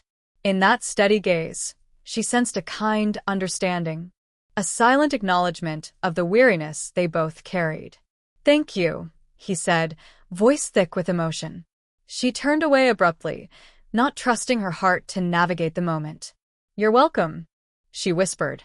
Late that night, back in her own room, Brinley lay awake, drifting between exhaustion and restlessness. She pictured Elliot struggling during a therapy session, his face flushed with the effort, and she felt a tug of desire to be more than just a caretaker, to stand beside him in every way. Sleep eluded her until Tate's half-remembered voice drifted into her thoughts. "I love you." She realized she hadn't heard those words since before the divorce. Sunday mornings held a different kind of calm. Hayden took Wyatt to a local church service, leaving Brinley free. That Sunday, Cordelia invited Elliot and Brinley to join her at a small cafe 3 blocks away. They bumped Elliot's wheelchair down the ramp and sat at an outdoor table as the sunlight dappled through maple leaves. Cordelia sipped a vanilla latte. "You guys should try the quiche," she said, glancing at Brinley. "It's freshly baked." Brinley smiled, watching as Elliot lifted a cup of coffee. Despite summer heat, his face grew warm beneath his beard stubble. He wrapped his hands around the cup, gazing at the steam as if it were a miracle. "How's therapy going this week?" Brinley asked. Elliot's eyes flickered. "Hard but steady. Yesterday, I managed to flex my toes." He extended his foot from under the table. "Look." Brinley's breath caught. The slightest curling motion, maybe half a centimeter of movement. She exhaled, heart pounding. "That's amazing," she said, voice thick. She reached over and pressed her hand to his. "I'm so proud." He blushed, eyes darting away. "I couldn't have done it without you." Their hands lingered, hers warm, his still cool from the air conditioner. Brinley felt a blush rising. She cleared her throat. "We're a team." When they returned home, Brinley arranged Wyatt for his nap and settled into a recliner beside Elliot's bed. The dim afternoon light bathed the room in honeyed hues. She gently combed his hair, untangling knots, and he closed his eyes in contentment. "You really are good at this," he murmured. "I feel more like a person when you're around, not just a patient." Her chest tightened. "You're so much more than a patient. You're someone I care about." Elliot opened his eyes, studying her face. "I care about you too." Their fingers intertwined. In that silent moment, a new closeness bloomed, one that transcended caregiver and charge. Brinley's pulse thundered. She brushed a loose curl behind her ear. The following Tuesday, after an especially grueling therapy session in which Elliot managed to lift his foot approximately 2 inches, Brinley prepared a celebratory dinner. Grilled salmon for his high-protein diet and grilled asparagus. She set the table in Cordelia's modest kitchen, complete with mismatched chairs and a checkered tablecloth Cordelia claimed had belonged to her late husband. When Elliot rolled in, his wheelchair wheels humming on the hardwood floor, he wore a half-smile. "Smells good." Brinley felt her cheeks warm. "You earned it." She served him the food, ensuring his posture was upright so he could chew comfortably. As they ate, they fell into easy conversation, talking about the comfort of grilled vegetables, the sight of autumn leaves in Furman University's arboretum, the silly antics of Wyatt when he grabbed for her hair. Elliot reached out to steady her plate when her grip wavered. Their eyes met, and Brinley realized how close he leaned. His proximity made her heart flutter. After dinner, they retired to the family room. Cordelia, already asleep on the couch, snored softly under a patchwork quilt. Brinley dimmed the overhead light to a soft glow and joined Elliot at his bedside. He looked down at her, the curve of her jaw, the way her lashes rested against her cheeks. "Can I ask you something?" Elliot's voice quavered with a touch of vulnerability. "Anything," she whispered, brushing a fingertip over his hand. "Why do you care so much about me?" He managed a gentle smile. "You didn't have to stay." Brinley took a steadying breath. "I did because I saw who you were before and after. You're smart, kind, and determined. I know the accident took away so much, but you never stopped fighting for some part of your old life. That inspires me." Elliot's gaze softened. "I promise I won't let you regret this," he said. "I will walk again." Their voices were hushed, threaded with hope and gratitude. Brinley leaned forward and placed a soft kiss on his cheek, a small gesture, but one loaded with newfound affection. Elliot's cheeks flushed, his eyes glistening. "Thank you," he whispered. The next few days were marked by more progress. Under Amy's guidance, Elliot learned to shift his weight, using the wheelchair's armrests to leverage a pivot movement. On Thursday, he managed to transfer himself from the wheelchair to a padded bench with minimal assistance. When he succeeded, a triumphant laugh fell from his lips, unmistakably delighted. Brinley and Amy exchanged excited looks, then gathered around him, cheering. That evening, Brinley put Wyatt to bed upstairs and carried a folded blanket into Elliot's room. He sat in his wheelchair, gazing out the window at the rising moon. The soft hum of cicadas perfumed the night air through an open window. "You did it," she said softly, spreading the blanket across his legs. Elliot looked at her, eyes bright. "I had a great teacher." She sat on the edge of his bed. "You did all the work." A comfortable silence settled. Then he reached out, brushing his fingertips along her cheek. "There's something else." Heart pounding, Brinley held her breath. I think I might love you." His voice was low, sincere, vulnerable. Time seemed to tilt on its axis. The weight of that confession stirred in Brinley's chest. "I think I might love you, too," she whispered back. His hand lingered on her cheek, tender and sure. Brinley closed her eyes, leaning into his touch. It was a simple moment. Two people, illuminated by the dim glow of the moonlight, hearts bearing the soft scars of trials, now beating in sync. In that hushed hour, they embraced the burgeoning love that had grown from the soil of hardship and shared purpose. Brinley brushed her lips against his, gentle at first, then deeper as Elliot's arms wrapped around her. The world outside that small bedroom dissolved into stillness. They drew back, foreheads resting together. Brinley felt tears gather. But they were tears of joy, joy born from survival, resilience, and the promise of new beginnings. "Rest now," Elliot whispered, voice thick with emotion. "Tomorrow we'll keep healing together." Brinley nodded, closing her eyes. In the quiet that followed, she reflected on how far each of them had come, from the wreckage of 2 broken marriages, 2 shattered lives, to this place where love and determination intertwined.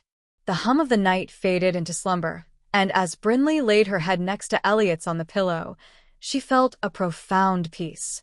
The path to recovery and to love had been steep and uncertain. But here, in the dim glow of a Greenville night, she knew they would walk it side by side.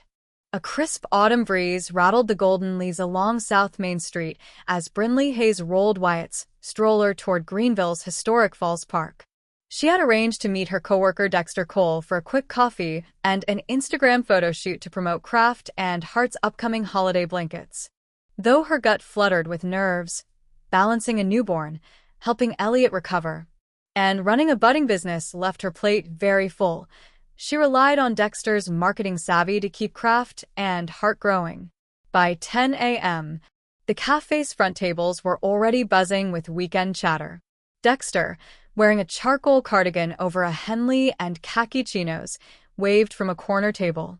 He rose and greeted Brinley with a warm hug. "Hey, Mama Hayes," he teased, tapping the stroller. "How's our star model today?" Wyatt gurgled in his car seat, blinking up at Dexter's dark curls. Brinley smiled, grateful for Dexter's easy rapport with her son. "He's great. Kept me up late last night, but he's in a good mood now." Dexter pulled out his phone and motioned for her to sit. "Ready for a few quick snaps? Then I've got an idea for a holiday campaign I want to run by you." Brinley slipped Wyatt's baby blanket, a gray and ivory fox pattern, over the stroller and buckled Wyatt's little mittens on. Together, she and Dexter posed Wyatt in front of a rustic wooden backdrop set up by the cafe, decorated with warm maple garlands. Dexter snapped shots as Brinley swayed gently, eliciting a small smile from Wyatt. When they finished, he tapped through the photos. "This one right here," he said, pointing to a frame where Brinley bent over Wyatt, smiling. "Perfect, warm, authentic, mother and child." Brinley felt a flicker of pride. "Thanks. I love how it captures him." They shifted to a shot with Brinley holding one of the new holiday blankets, white fleece with a pine tree pattern, draped over Wyatt. Another click of Dexter's phone camera, and she laughed as Wyatt cooed. "Great work," Dexter said, pocketing his phone. His easy grin made Brinley's heart flutter, though she'd been careful. A lingering attraction had been there since they'd started working together, but she pushed away any thoughts beyond professional camaraderie. "So," Dexter said, leaning forward, "I've been crunching some numbers. If we launch a limited run of 20 handcrafted Fireside Fox blankets, like the one Wyatt's on, targeted at Instagram and Facebook ads, I think we can get pre-orders to cover costs within 2 days. Then we can do a second run for Black Friday weekend." Brinley nodded, absorbing the plan. "Sounds smart. We'll need to set up a countdown campaign." "Exactly," Dexter said, eyes bright. "I'll draft suggested captions and audience targeting. Working parents, ages 25 to 45. In South Carolina and Georgia. If we hit it right, we can triple last month's sales." Brinley's chest lifted with excitement. "Let's do it. I'll send out a newsletter tonight." They wrapped up, and as Brinley loaded Wyatt back into the stroller, she let out a contented sigh. Dexter walked beside her as the cafe's automatic doors swished closed. "Hungry?" he asked, nodding down at her. "There's a new pastries truck around the corner, best croissants in town." "Lead the way," Brinley said, offering him a grateful smile. 10 days later, Craft and Heart's Fireside Fox blanket campaign launched on social media. Dexter's ad targeted precisely the demographic he'd planned. Within 6 hours, 20 pre-orders had rolled in. By the next afternoon, 30 more. Brinley was delighted. She parlayed the early success into a limited holiday bundle featuring matching burp cloths and bibs. That Friday evening, exhausted but elated, Brinley pushed Wyatt in his stroller toward Cordelia's house. Elliot's therapy session had gone well. He managed to pivot in his wheelchair with minimal assistance. She looked forward to sharing the good news. As she approached the front porch, Brinley noticed a swath of bright, oversized posters taped to the door. A blurred photo of a baby and a man who looked startlingly like Dexter. Beneath the photo, in black marker, read, "Whose baby is this?" Brinley felt her stomach drop. She carefully peeled back the posters, revealing a collage of gossip-esque photos. One of Dexter cradling Wyatt as Brinley held a blanket, another of Brinley and Dexter laughing at a Christmas market, and finally, a scrap of paper scribbled, "Your daughter-in-law already has a baby with Dexter?" Her heart pounded.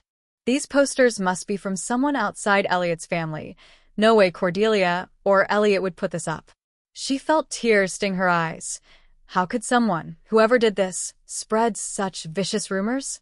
She pushed open the door and hurried inside, locking it behind her. Cordelia looked up from her recliner, worry creasing her brow. "Brinley, are you okay?" Brinley rushed to her. "Come here." She led Cordelia to the door and showed her the posters. Cordelia gasped, hand flying to her mouth. Oh, dear. Who? Before Cordelia could finish, a faint but urgent tapping sounded on the window behind them. Brinley flinched and turned. Outside, Elliot was in his wheelchair, looking up at the posters with hurt in his eyes. No. Brinley whispered, voice cracking. She bolted outside, her steps unsteady. Rickety leaves drifted across the porch. Elliot, please, she began, but he cut her off, his face reddening. How could you, he demanded, voice shaking with betrayal. You lied to me. Brinley felt blood drain from her face. Elliot, those posters, they're lies.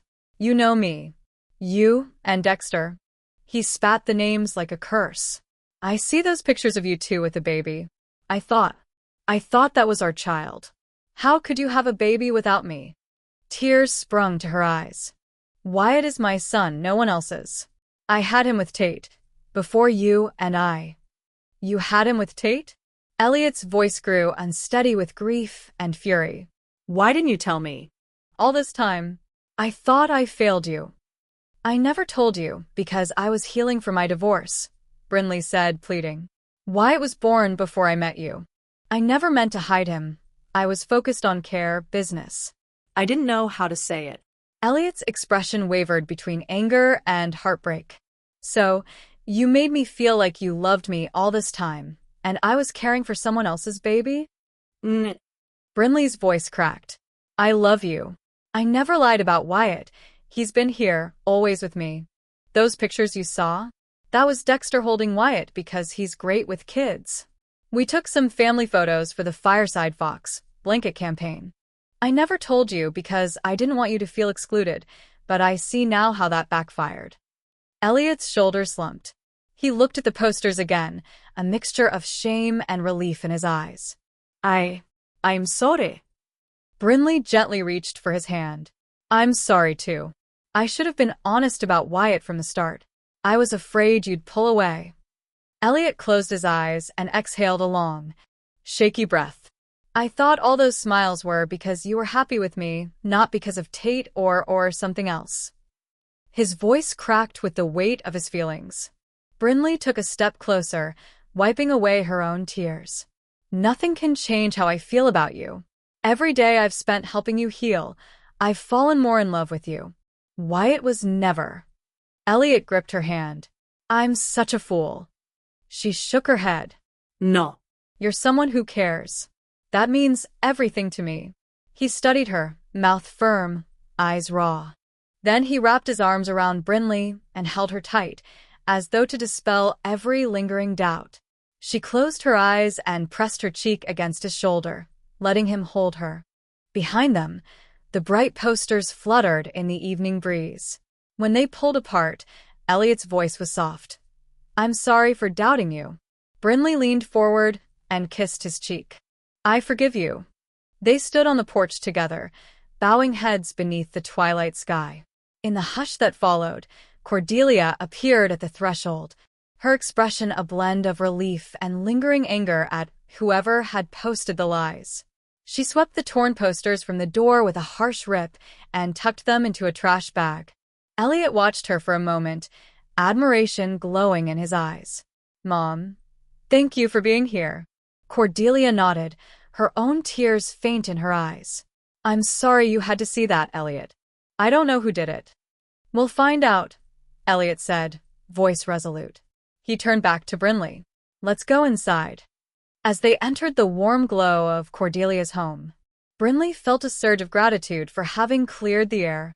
Though the posters had threatened to drive a wedge between her and Elliot, they now stood stronger, rooted in trust and love. Over the next few days, they rebuilt their equilibrium. Elliot contacted the hospital to alert security about the defaced posters. And an investigation revealed a disgruntled neighbor, jealous of Elliot's quick recovery, had been behind the scheme.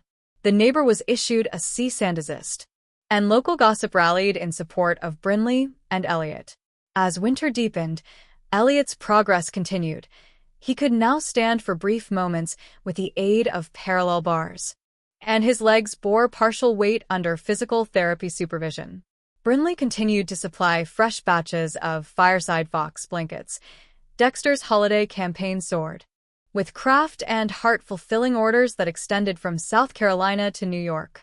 One cold December evening, with snowflakes drifting against the window, Brinley and Elliot sat together on the couch in Cordelia's living room. Wyatt slept in his bassinet nearby, wrapped in a new blanket, mint green with white pine trees, crafted specially to honor his big brother role in Elliot's recovery.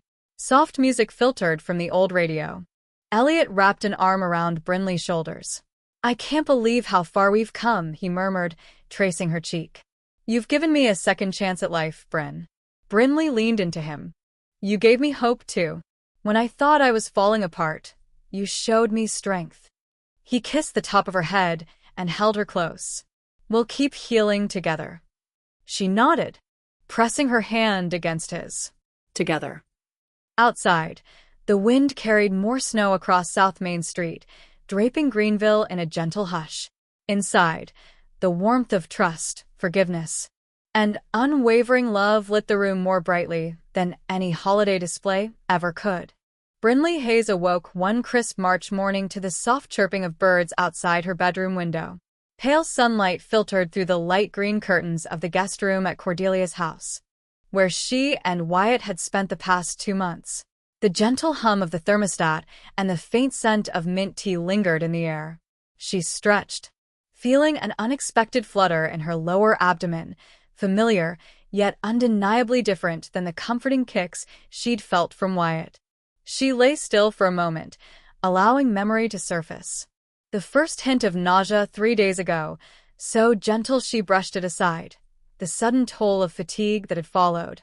And then, last night, her heart had thumped so hard that she convinced herself it was the start of labor.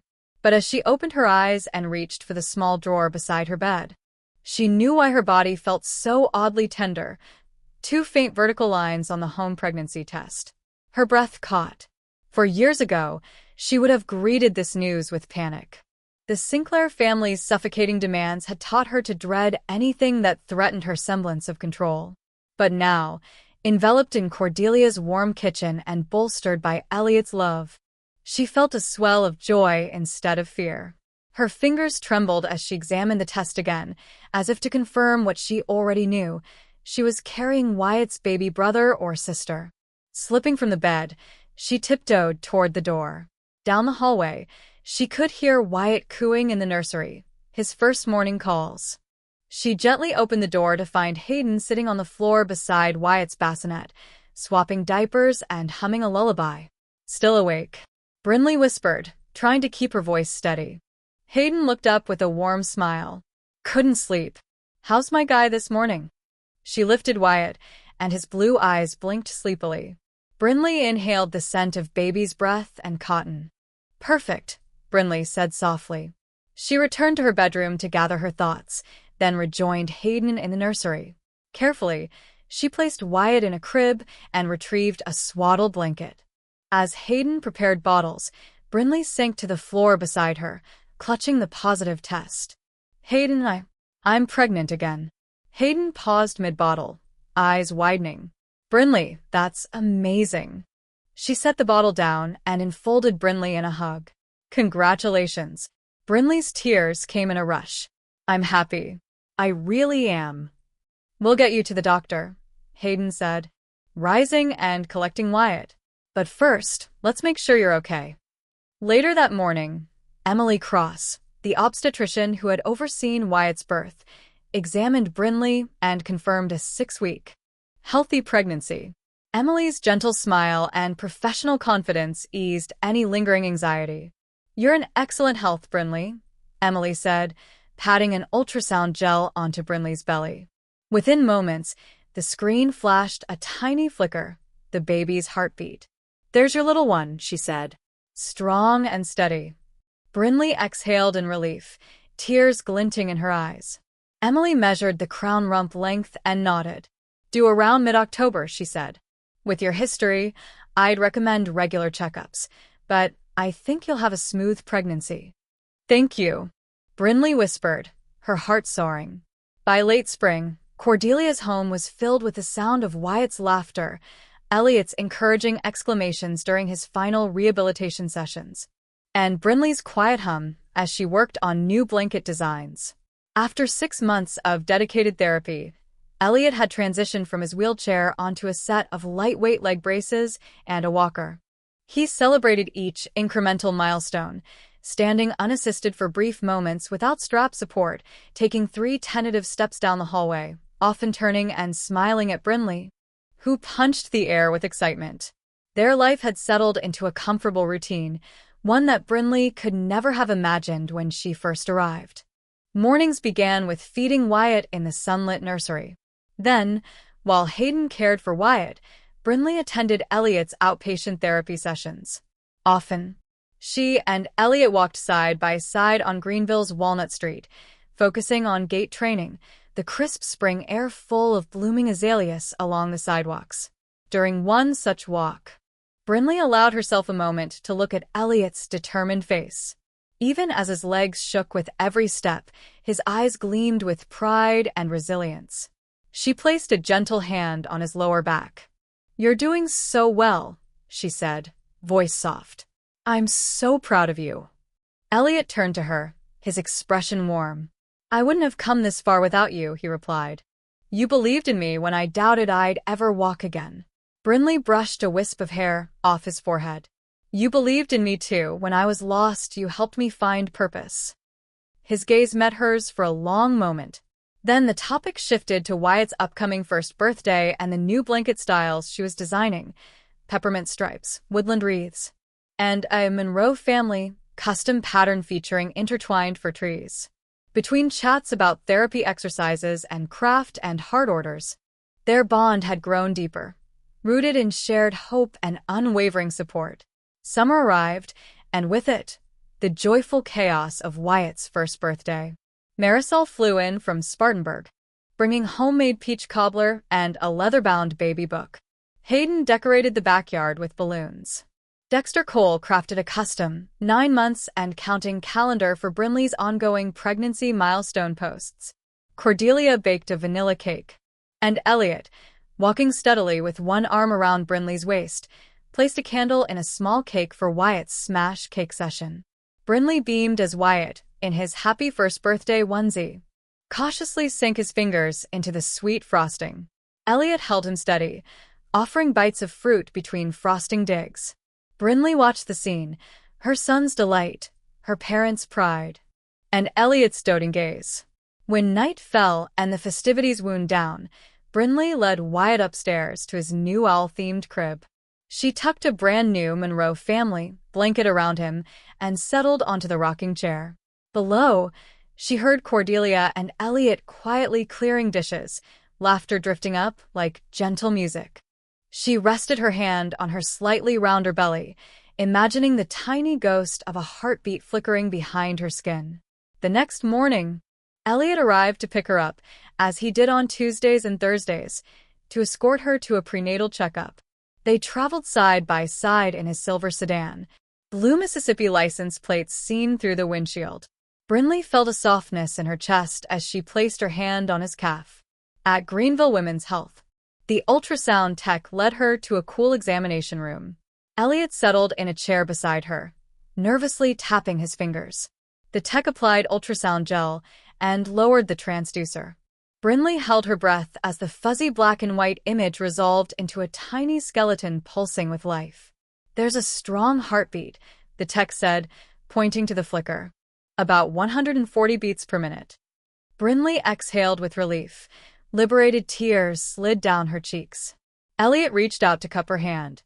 "It's amazing," he whispered. "Just like Wyatt's first ultrasound." "I know," she said. "I'm so grateful." They sat in the waiting area afterward, and Elliot reached behind his seat to give Brinley a small bouquet of wildflowers he'd picked from the hospital's courtyard. "Early congrats," he said, handing them to her. "For the new baby, and for everything you've done." She brushed a tear, sniffing the faint scent of honeysuckle. "Thank you for being my rock," she said. "For persevering through rehab. For believing in me. I couldn't ask for more." Elliot's gaze softened. I have one more thing to ask. Would you consider moving into my house? It's 2 blocks from here, near the old carriage mills. I've finished adapting it. Ramps at the entrance, widened doorways, a roll-in shower. I want us to build our life together there. Brinley blinked, tears welling again. She remembered the first time she arrived at Cordelia's house, broken, drowning in debt and shame. Now, Elliot offered her a home of her own, one where she would raise 2 children and run her business. She leaned across and pressed her lips to his cheek. Yes, she whispered, her voice thick with emotion. Yes, absolutely. 2 months later, Brinley and Elliot moved into his renovated craftsman-style bungalow. The front porch was wide, with a swing draped in soft Adirondack blankets. The yard boasted a small garden of rosemary and lavender and a bird bath near the oak tree. Inside, the main floor had an open layout, kitchen to living room, with warm maple floors and soft neutral walls. A nursery awaited Wyatt's baby brother or sister, the walls painted a gentle sage green, and shelves lined with carefully chosen crafts, wooden rattles, knitted hats, and, of course, a small stack of craft and heart blankets. Moving day was filled with a whirlwind of activity. Marisol and Hayes' cousins loading boxes into the front porch, Dexter and Morgan assembling the crib that transformed into a toddler bed, and Hayden helping Wyatt explore corners of the house. Cordelia adjusted frames along the walls, adding family photos and personalized Monroe family artwork. That evening, they sat together on the porch swing. Elliot held Brinley's hand, and Wyatt toddled nearby, puffing out his small chest in a blue and white plaid shirt. A gentle breeze played with the lace curtains in the windows. The sun dipped behind the oaks, setting the sky ablaze with pink and coral. Elliot pulled Brinley close and brushed a stray hair from her face. "We've come so far," he said. It's everything I hoped for, this house. This family." Brinley laid her head on his shoulder, looking past him to see Wyatt's chubby cheeks creasing in a grin as a cardinal perched on the bird bath. "I was so scared when I first found out about this baby," she whispered. "But now, I can't wait to see Wyatt become a big brother and watch our family grow here." He turned to her, eyes glistening. You've given me so much," she interrupted, gently cupping his face. "Love, hope, the future. I love you, Elliot Monroe." He smiled, leaned in, and their lips met in a tender kiss. The soft hum of cicadas and the distant laughter of neighbors marked the time as they embraced on the porch swing. In that moment, the house around them felt like a sanctuary, a place of restoration and promise. Later that night, as Wyatt drifted to sleep in his big boy bed, Brinley stood in the nursery of her unborn child. She gently pressed her palm to her belly, smiling at the faint flutter inside. A small wooden mobile hung overhead, its carved moose and foxes, swaying slowly. Soft night light cast gentle shadows. "I can't wait to meet you," Brinley whispered. "You're already so loved." She turned and left the room, pausing in the hallway outside Elliot's bedroom. Through the partially open door, she could see him sitting at his desk, sketching designs for a new line of blankets decorated with woodland creatures, something he and Brinley had drummed up together. He looked up, their eyes met, and he offered her a shy smile and a small wave, the glow of a desk lamp illuminating his hopeful face. She entered and sat beside him. He handed her a paper with a pattern of pine cones and bears. Brinley traced the lines with her finger, marveling at how seamlessly their creative visions had merged. "We make a good team," he said quietly. "We make the best team," Brinley agreed, leaning against his shoulder. As she drifted to bed that night, exhausted but fulfilled, she thought about the chapter they had just completed. The journey from shattered families and heartbreaking loss to a home brimming with laughter, 2 sons learning to navigate life together, and a business built on passion and perseverance.